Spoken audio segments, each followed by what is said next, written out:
I'm a former member of the UK diplomatic service and I worked abroad for the UK government in China. I live abroad now. I was born and raised in the UK and I have to speak up about what is going on inside the UK at the moment. I previously made another video, which you can watch up here, about the state of the UK. And in the comment section, I was criticised for being too woke and for not speaking up about the migrant issues. Now, at that point, that was not really on my mind. I was fresh back from a visit to the UK. And my hometown is a small town outside Gloucester, and it isn't swamped in migrants. But having come back to this side of the world where I am right now in Asia and watch what is going on in the UK, I have to speak up because it seems that things are descending into absolute chaos. Now, I'm not going to lie, I grew up in a very liberal hippie part of the UK. My parents were both kind of liberal hippies, and I grew up with the ideology that immigration should be welcomed. We're all immigrants at the end of the day. My mum's family was Irish, my dad's family was Anglo-Saxon. At some point, we all came from different parts of the world to the UK.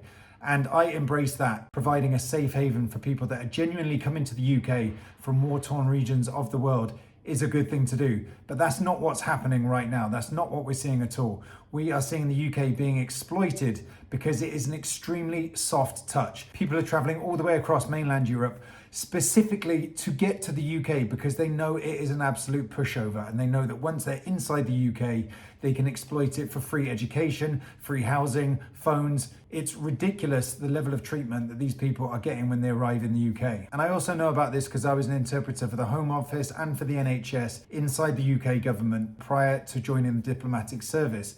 And I know the huge amount of money that is spent on services for these immigrants that come and get healthcare that have to be processed by the Home Office. And previously at that time, they were being deported, but now it seems that they are not being deported. And we're now entertaining all kinds of people from all over the world who just rock up to the UK in illegal dinghies and just want to settle down and exploit the system for everything they can get. And it's no surprise to me that the UK now looks like it's on the brink of some kind of civil unrest. If you think about it, the UK is like a family which used to have a lot of money. It's got this faded wealth and it's now actually broke, but it's pretending to be rich to keep up appearances, and it can't even feed and look after its own family members. But more and more foreign beggars keep knocking at the door, and the parents of this family are opening the door, welcoming in wave after wave of random foreign people off the streets, while the children of this family have nothing to eat. So in that situation, of course, the children of that family are going to be absolutely livid. And that's what you're seeing in the UK now. People who grew up in the UK, who have worked all their lives, paid into the system, paid national health insurance, worked hard, they do not have opportunity. And now random people are rocking up, they're getting iPhones, they're getting put up in hotels. Why are these people not put in council housing? I don't understand why you would put migrants who freshly arrive, put them up in a level of luxury which most UK people cannot even afford, even if they were to have a holiday in the UK. The migrant crisis is just one aspect of what is going on in the UK at the moment. Another massive part of the problem is the lawlessness and the lack of presence of police. When I was back in London, I saw drugs being bought and sold in broad daylight. There was no police presence. I've got friends who live in London who will never wear any of their valuables out into town because they know they're going to get jacked for them, they're going to get robbed, they're going to have stuff cut off of them. The UK has become increasingly lawless, and instead of prosecuting people who are committing crimes, we're going around locking people up for tweets. And having lived in China for 10 years, this is the kind of thing that the Chinese government was doing to its citizens. It's not something that you associate with the UK.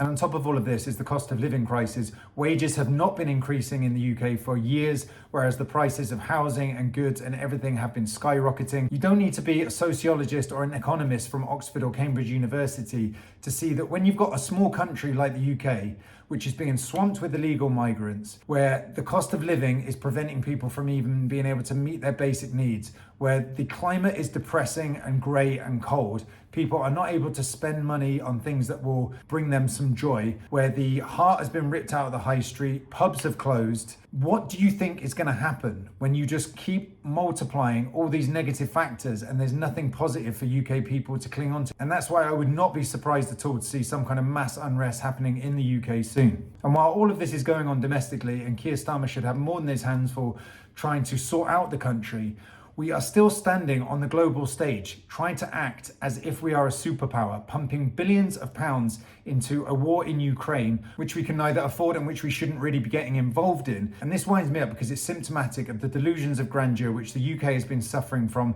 basically since the end of the British Empire. We are no longer really relevant. We are not important. We should be humble enough to realize that we have so many problems domestically that we should be focusing all of our attention on that and getting people jobs, getting people housing, sorting out the homelessness, sorting out the crime issues. We should not be sticking our nose into affairs in the Ukraine and trying to act as if we're an important player on the global stage. The UK, France, most of Western Europe is in a crisis at the moment. We are not in a position to pump all of this money into wars which do not concern us. And I can tell you from my years in the diplomatic service that on the international stage and in international relations circles and the foreign policy world, the UK is a laughingstock. Nobody takes it seriously. It's like that pompous old granddad who still thinks he's important. We're trying to trade on past glories when we used to be a colonial superpower. None of that stands anymore. We are decaying from the inside out, and all of our money and attention needs to be going into stopping the rot domestically. So those are some of my views as I watch the UK unravel from the other side of the world, and it's extremely sad to see. I still have a lot of love for the UK, as do people all around the world. People still associate the UK with politeness, with high standards, with British culture, with good music, with literature, with sport. It's sad not just for us as British people, but as a global community. People don't want to see the UK imploding like this. So I do seriously hope that things can start to turn for the better, but I don't believe it's going to happen under Keir Starmer and his incompetent government. But I'd love to know what your thoughts are. Hit me up in the comments below and please leave a comment.